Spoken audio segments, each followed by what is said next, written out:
Welcome to Partial to the Pantry, where we cover everything cooking, caking, baking, and sweet making, using everyday items you probably have right in your pantry. Before we get started, can I just chat with you a bit? Can we just have a moment? Because you guys are such good listeners, and I just want to get something off my chest. You ever have one of those friends that is so needy? I mean, so needy. They make you seem thirsty?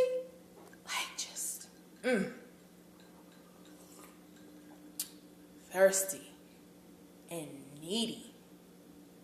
Needy, thirsty, get it? Get it? No, you know what? Never mind. Forget the silly joke. Let's just talk about bread.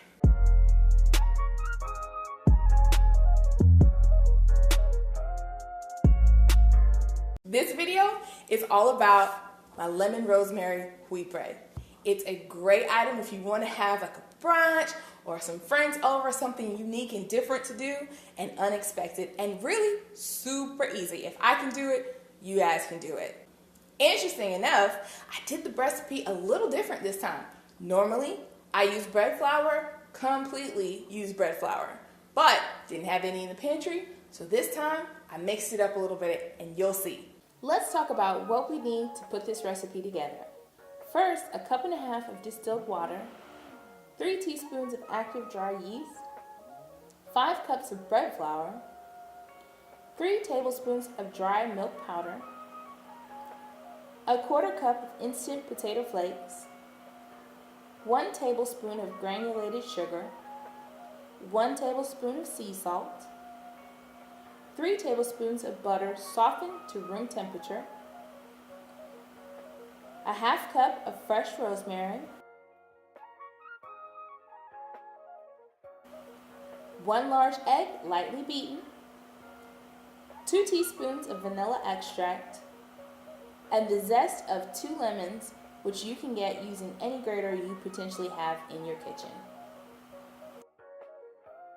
Now, let's get started putting it all together.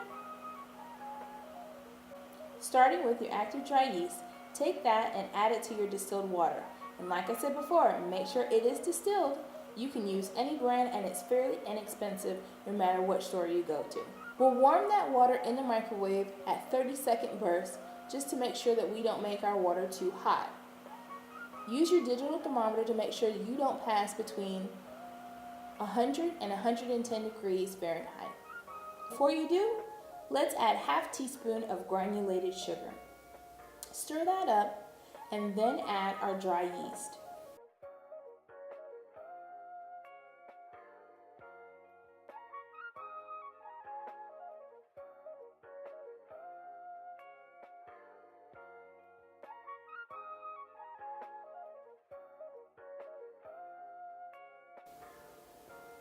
Stir that mixture all together and let it sit for about 5 minutes. Now while that's working, let's take care of some of our other ingredients.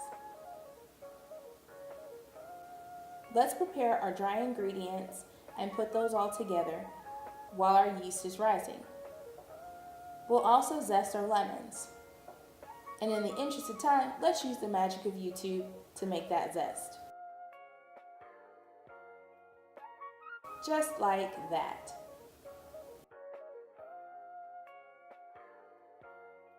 As you can see, our yeast is starting to bubble up and foam, but we need to just let it rest a little bit longer. Let's take our rosemary sprigs and peel them off the stems. You'll want to make sure you get as few stems as possible when you're chopping your rosemary so that you don't have large stems in your final bread loaf. So we're just going to peel these off nice and easy, and then take our knife and chop them up really fine.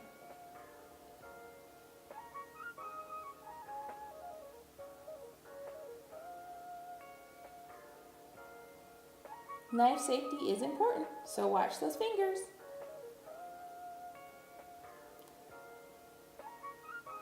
Once this is all done, we'll check our yeast to see if it's nice and foamy and ready to go, and add all our dry ingredients in the bowl together with our flour.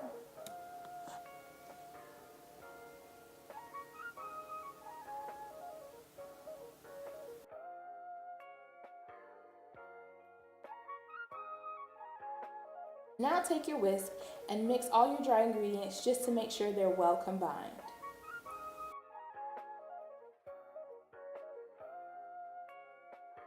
With your spatula, create a small well to pour all our wet mixture, starting with your yeast mixture, and then add your butter. You'll then add vanilla, and let's add our egg.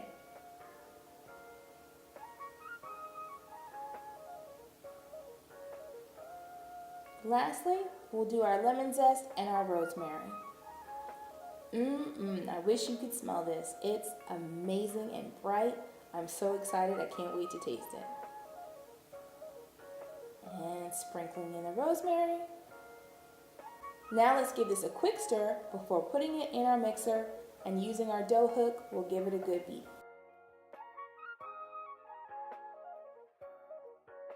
Now just give it a good beat for 3 to 5 minutes. As you see your mixture start to pull away from your bowl, it'll form into a nice ball. Continue to knead it for an additional 3 to 6 minutes.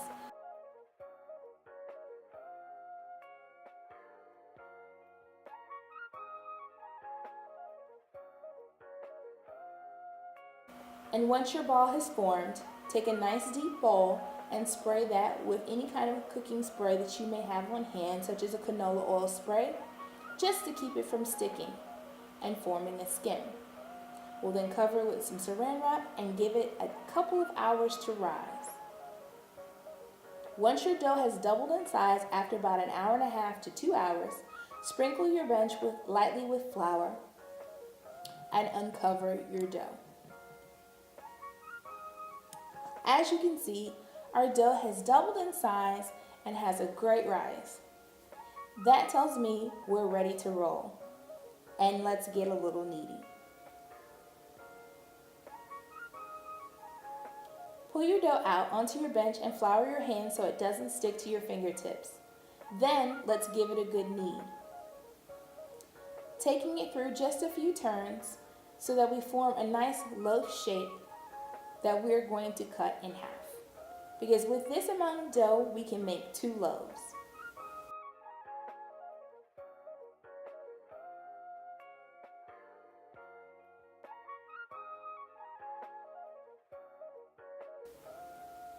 Grab 2 loaf pans, and just like we did our large bowl, let's take our canola oil spray and spray them just so that our dough doesn't stick.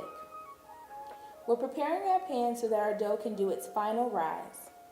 This will take about 45 minutes.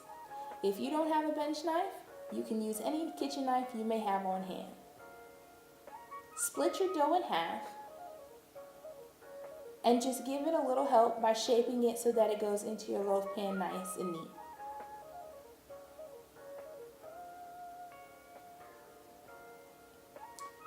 After you place both halves into your pans, we're going to cover them with clean, dry kitchen towels so they can take that quick little 45-minute nap. If you like, you can spray them one more time just to make sure they don't stick to the top of the towel. And then, while they're taking that nap, maybe you want to read a book or even read to them. Meditation is always a good choice. It's relaxing.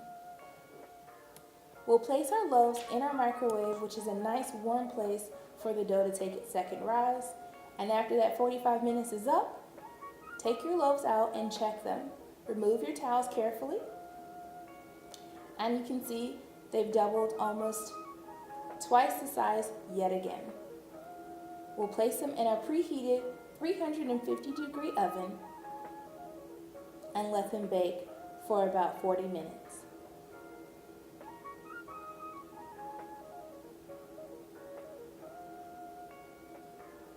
Set your timer so you're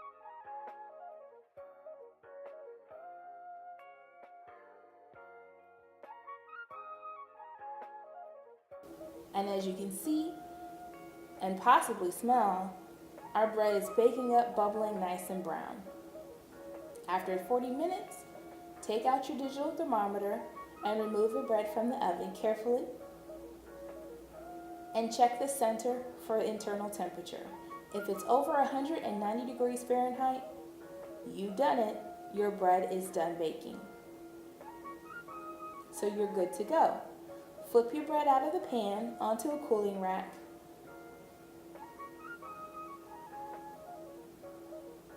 Flip your bread out onto a cooling rack to let it rest. And there you have it, ta-da! But wait, we're not ready to cut it yet. It needs another 45 minutes just so that the bread can set and finish its cool. So walk away.